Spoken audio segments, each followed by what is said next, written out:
Good morning, Mighty Mustangs. This is Miss Burleson, and today we're going to talk about the box violin station.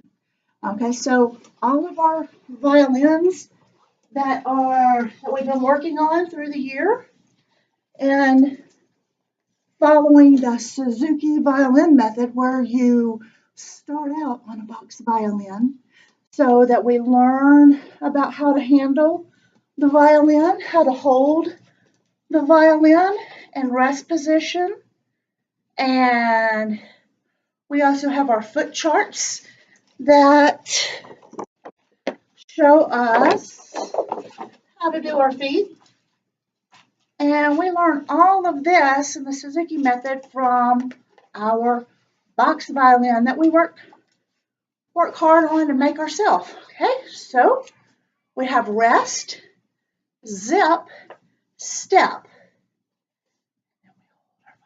Up, upside down, fly it into our neck, and then we are ready to play our violin. Okay? All right. When we're learning, do we drop violins? Yes. When we drop violins, does this wooden part called the bridge pop out and go across the room? Yes, it's happened to all of us. And that is why we start out on the box violin. Okay?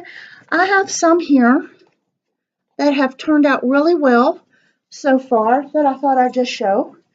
Does your box violin have the pegs on it? Okay.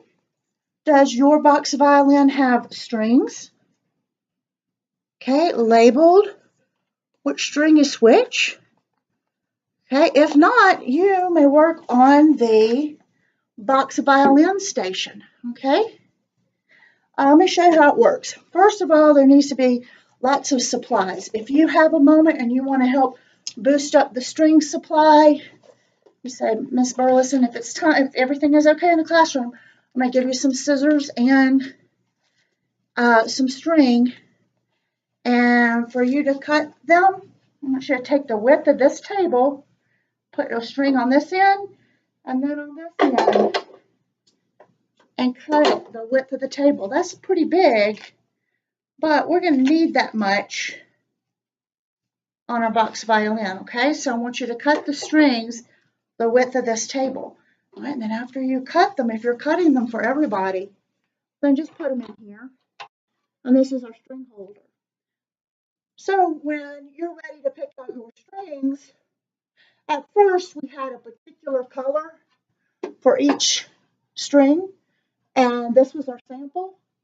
We had these. You can follow this example if you want to, and that way we can say, okay, we're talking about the G string, which is the pink string. But then everybody there were some more creative ideas, and people use their own color scheme. This one's always all gold.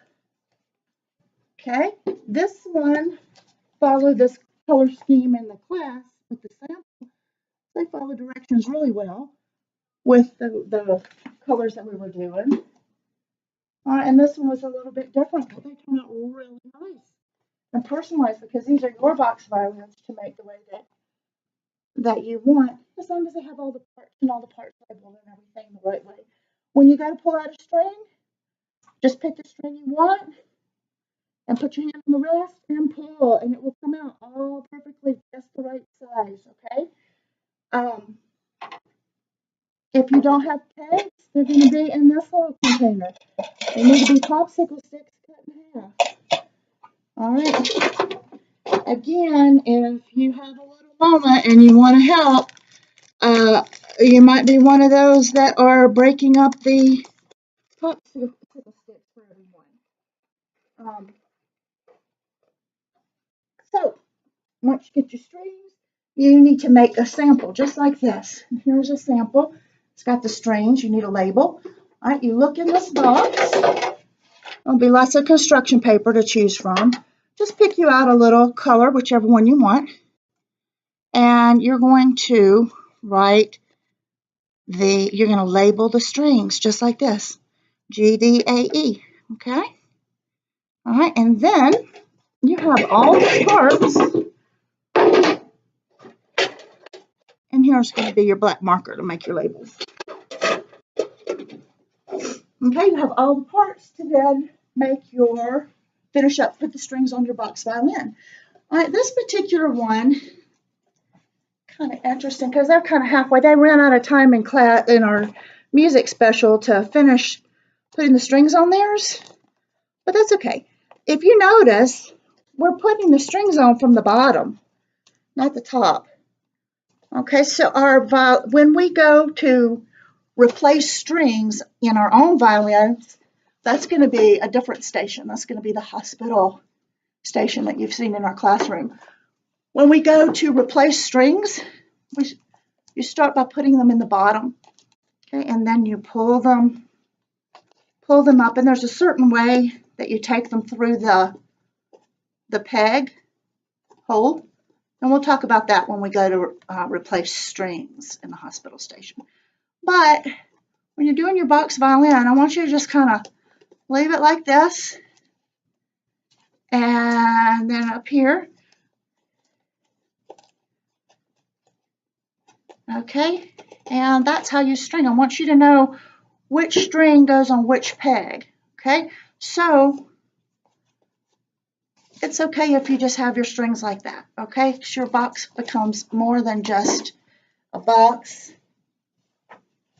that shows us our proper form on how to play, but it also shows us how we're going to string our instruments when we go to restring some of these instruments that have gotten broken in our classroom, okay? And again, a string coming off of a violin is not the end of the world. We're going to talk later about how we can fix our own violins, okay? All right. Enjoy the box violin station when you have the opportunity.